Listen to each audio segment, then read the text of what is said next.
खासकर उसमें जो इसके खास चमचे हैं, खास चमचे, एक तो वोट तो सब लोगों ने इसको दिया, खास चमचों को दिया, उन पे सोलर लाइटों पे इंक्वायरी होनी चाहिए। उनके पैसे जो थे पोल दबाने के लिए थे, वो चीजें इन्होंने सब हड़प की है। तो परेशानी हो गई है। इन अफसरों को तो 1.5 2 लाख रुपया तनख्वाह लेती है।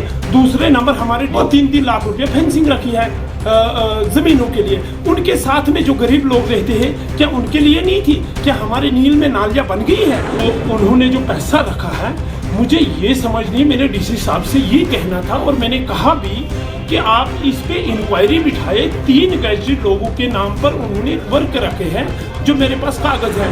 मेरा मुद्दा और मकसद ये था मुदस्सिर भाई, जो कल हमारे वहाँ पे कमिश्नर सेक्रेटरी रेन्यू आए थे रामबन में, और हमारे गवर्नर साहब ने एक आर्डर निकाला था कि इसमें लोगों के जो मसले मसाइल है वो हाईलाइट करने थे और कहाँ पे काम हुआ कहाँ पे नहीं हुआ।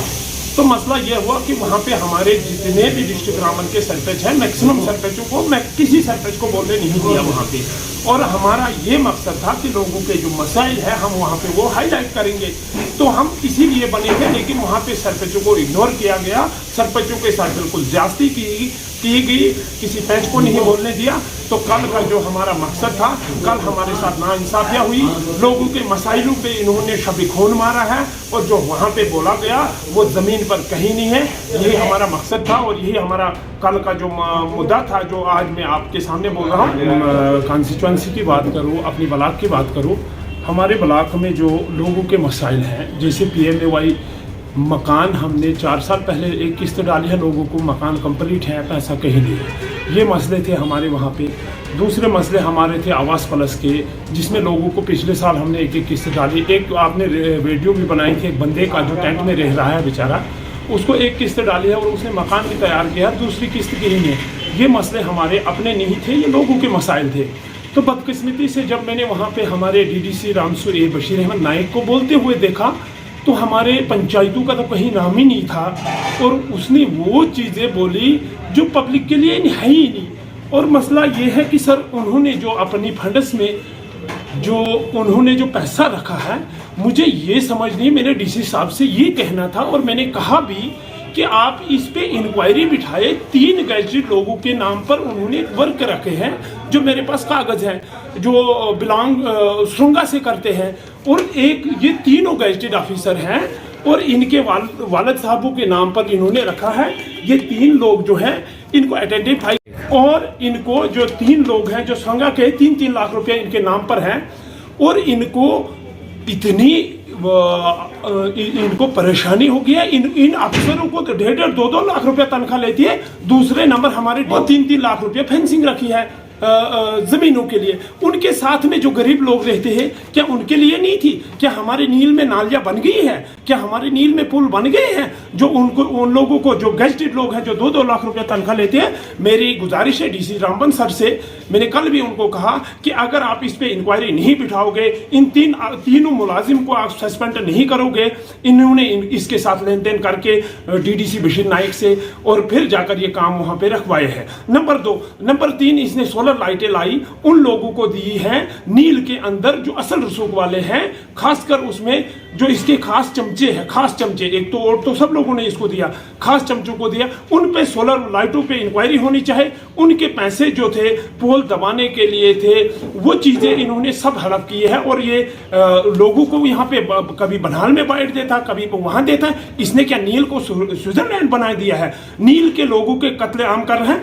तीसरा जो मेरा मकसद था, अगर डिस्ट्रिक्ट में इतने रोड आए, इतने रोड उन्होंने रखे, 1947 से लेकर एक डिमांड हमारी है, मेरी पंचायत की गागरनाग लिवरा टू गागरनाग रोड जो है हमारा, उसको इन्होंने कहीं पोर्टल पे चढ़ाया ही नहीं है। लेकिन उसकी जो DPRA बनी है 40 साल पहले बनी है। अगर इतने रोड आ गए, अगर इतने रोड जंगलात में निकले, तो मेरे लिवरा टू गागरनाग रोड कहाँ गया? ये मुद्दे थे हमारे वहाँ पे जब हमारे DDC बोलने लगे तो हमको शर्म आने लगी। और हमारे आप देख रहे हैं नील के जो हमारा दरिया जो द्राडी से निकलता है और रामसू में खत्म होता है, उसके अंदर क्या इसको इन 9 लाख रुपया जो इसने 15 लाख रुपया मुलाजमों को रखा है, और भी मुलाजम इसमें है जो बाकी को 4.5 लाख रुपया दूसरी पंचायत में रखा है।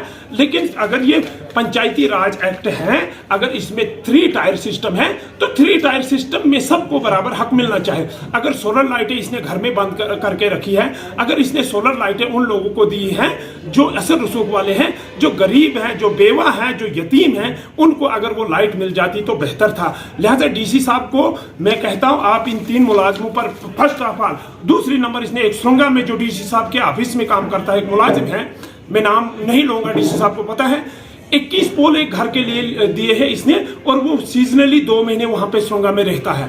और मेरे पंचायत में 1982 से लोग जिनका एग्रीमेंट, बिजली एग्रीमेंट है, उनके पास न पोल है न तार है। और हमने कल यही बात करनी थी, अगर मैंने गुगवनी का ट्रांसफार्म 2021 में लिखाया, अगर मैंने कंत्रागन का ट्रांसफार्म 2021 में लिखाया, अगर लवर सुल्तान का ट्रांसफार्म मैंने 2021 में लिखाया, वो प्लान कहाँ गए? और ये हमारे जो यहाँ से प्लान जाते हैं, ये हमारे वहाँ पे कट होते हैं। अगर ये चीज़ों पर इंक्वायरी डीसी साहब ने नहीं की तो ये मिली भगत होगी इनकी। और मैंने पहले ही एक केस दायर किया है, जो CIB जम्मू में मैंने केस दायर किया है। इंशाल्लाह जो ही आएगा मैं डीसी साहब को, उन मुलाजमों को बाहर निकाल के दिखाऊंगा कि कैसे पकड़ते हैं चोरों को। यही हमारा मकसद था। ये जो मैंने आपको बोला, मैं बाय रिटर्न दे रहा हूँ, और ये जहां पे भी जाता है, आप बताओ इसको, अगर हमारे इलाके की दर्द होती तो इनकी बनिहाल का डीडीसी तो नहीं है, ये जम्मू का डीडीसी तो नहीं है, इलाका नील का डीडीसी है।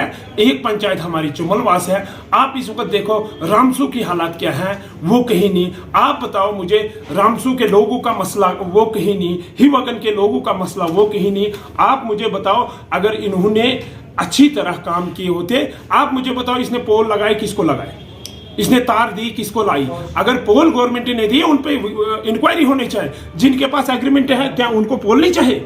क्या उनको तार नहीं चाहिए? उनको पोल नहीं मिला, उनको तार नहीं मिला। और इसने सोलर मेरी पंचायत में उन लोगों को दिए जो इसके रिलेटिव है, और वो अभी भी घरों में पड़े हैं। इनके पोल इन्होंने पोल उसको दिया है जिस बंदे को एग्रीमेंट नहीं है। जिस तरह से आप एलिगेशन लगा रहे हैं कि डीडीसी ने जो फंडिंग्स में जो फाइनेंसिंग वगैरह जो है, इसमें एम्प्लॉयज है, गेस्टेड ऑफिसर हैं, इसमें उनको रखा है, हाँ। तो इस पे आप और क्या कहना चाहते हैं? मज़ीद क्या कार्रवाई होनी चाहिए? मैं यही कहूँगा, ये प्लान कॉपी डीडीसी की प्लान कॉपी है, मेरी कॉपी आपके पास विद एविडेंस है? मेरे पास एविडेंस है। इनके जो नंबर 1 जो आता है, इनके ये भी केएस ऑफिसर है, इनके वालिद साहब के नाम पर इधर काम है। दूसरा भी है, ये भी केएस अफसर है, इनके वालिद साहब पे ये काम है 3 लाख रुपए का।